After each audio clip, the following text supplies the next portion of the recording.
ವಿದ್ಯುತ್ ದರ ಏರಿಕೆಯ ಕುರಿತಾಗಿ ಸಚಿವ ಸಂತೋಷ್ ಲಾಡ್ ಅವರು ರಿಯಾಕ್ಟ್ ಮಾಡಿದ್ದಾರೆ.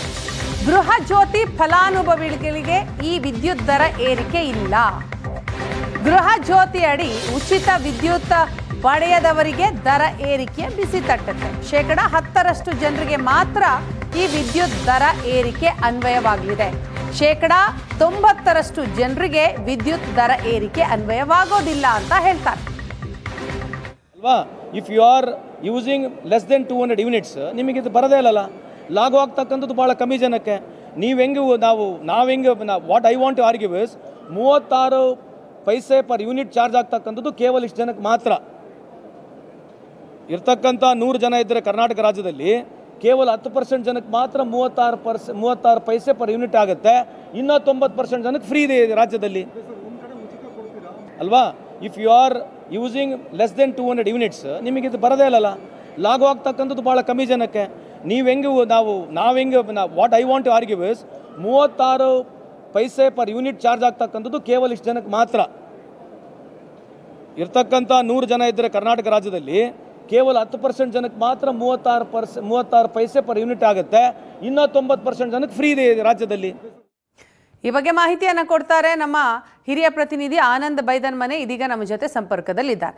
ಆನಂದ್, ಈಗಾಗಲೇ ದರ ಏರಿಕೆಯಿಂದಾಗಿ ರಾಜ್ಯದ ಜನ ಕಂಗೆಟ್ಟು ಹೋಗಿದ್ದಾರೆ. ಅಂಥದ್ರಲ್ಲಿ ಈಗ ದರ ಏರಿಕೆ ಮುಂದಿನ ತಿಂಗಳಿನಿಂದ ವಿದ್ಯುತ್ ದರ ಏರಿಕೆ ಆಗ್ತಾ ಇದೆ. ಇದರ ಬಗ್ಗೆ DCM ಅವರನ್ನ ಕೇಳಿದ್ರೆ ಈ ಬಗ್ಗೆ ನನಗೆ ಗೊತ್ತೇ ಇಲ್ಲ, ಜಾರ್ಜ್ ಅವ್ರ ಜೊತೆ ಮಾತನಾಡ್ತೀನಿ ಅಂತ ರಿಯಾಕ್ಟ್ ಮಾಡ್ತಾರೆ. ಮತ್ತೊಂದು ಕಡೆ ಸಂತೋಷ್ ಲಾಡ್ ಅವರು ಹೇಳ್ತಾರೆ ಗೃಹ ಜ್ಯೋತಿ ಯೋಜನೆಯ ಅಡಿಯಲ್ಲಿ ಬರುವವರಿಗೆ ಯಾವುದೇ ದರ ಏರಿಕೆ ಬಿಸಿ ತಟ್ಟಲ್ಲ ಅಂತ. ಈಗಾಗಲೇ ಬೇಸಿಗೆ ಕಾಲ, ದಿನೇ ದಿನೇ ಬಿಸಿಲು ಹೆಚ್ಚಾಗ್ತಾ ಇದೆ. ಸೊ ವಿದ್ಯುತ್ ಬಳಕೆ ಕೂಡ ಜಾಸ್ತಿ ಆಗತ್ತೆ. ಖಂಡಿತವಾಗ್ಲೂ ಈಗ 200 ಯೂನಿಟ್ ದಾಟುತ್ತೆ. ಸೊ ಅವ್ರಿಗೂ ಕೂಡ ಈ ದರ ಏರಿಕೆ ಬಿಸಿ ತಟ್ಟುತ್ತಲ್ವಾ?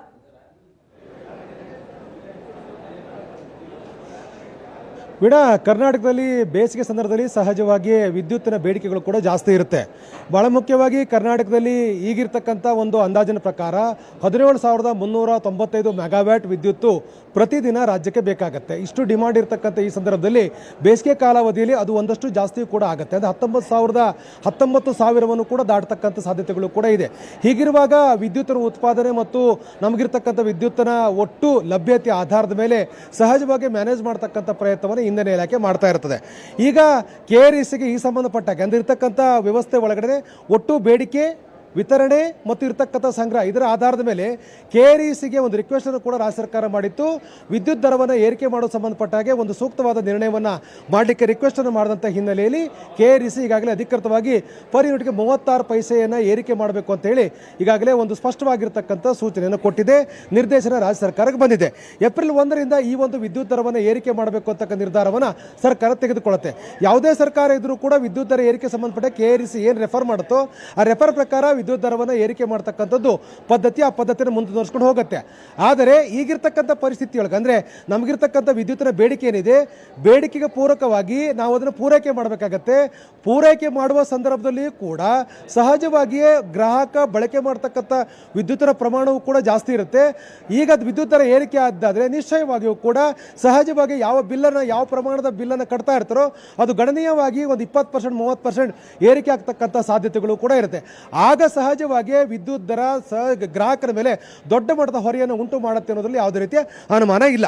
ಈಗ ರಾಜ್ಯ ಸರ್ಕಾರ ವಿದ್ಯುತ್ ದರವನ್ನು ಏರಿಕೆ ಮಾಡಲಿಕ್ಕೆ ಮುಂದಾಗಿರೋದಕ್ಕೆ ಕಾರಣ ಅಂತಂದರೆ ಗ್ಯಾರಂಟಿಯ ಹೊರೆಯಿಂದ ಬಳಲ್ತಾ ಇರತಕ್ಕಂಥ ರಾಜ್ಯ ಸರ್ಕಾರ ಬ್ಯಾಲೆನ್ಸ್ ಮಾಡುವಂಥ ಉದ್ದೇಶ ಇಟ್ಕೊಂಡು ಈ ನಿರ್ಧಾರವನ್ನು ತೆಗೆದುಕೊಳ್ತಾ ಇದೆ ಅಂತಕ್ಕಂಥ ಚರ್ಚೆ ಆಗ್ತಾ ಇರುವಂಥದ್ದು.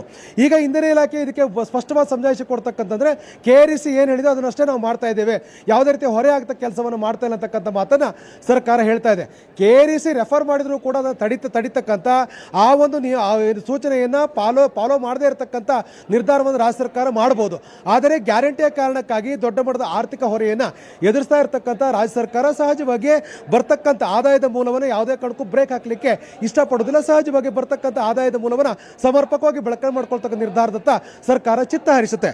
ಆ ಕಾರಣಕ್ಕಾಗಿ ಏಪ್ರಿಲ್ 1ರಿಂದ ವಿದ್ಯುತ್ ದರವನ್ನು 36 ಪೈಸೆ ಏರಿಕೆ ಮಾಡ್ತಕ್ಕಂಥ KRC ಪ್ರಸ್ತಾಪಕ್ಕೆ ಅನುಮೋದನೆ ನೀಡತಕ್ಕಂಥ ಬಹುತೇಕ ಖಚಿತ ಆಗಿದೆ.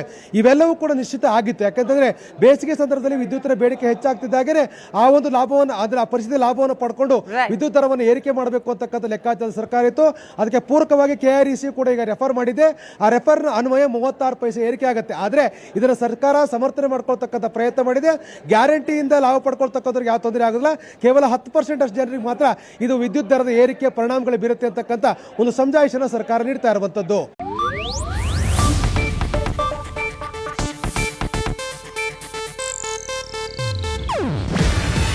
ಇದು ಏಷ್ಯಾನೆಟ್ ನ್ಯೂಸ್ ನೆಟ್ವರ್ಕ್ ಪ್ರಸ್ತುತಿ. ನೀವು ನೋಡ್ತಿದ್ದೀರಾ ಏಷ್ಯಾನೆಟ್ ಸುವರ್ಣ ನ್ಯೂಸ್.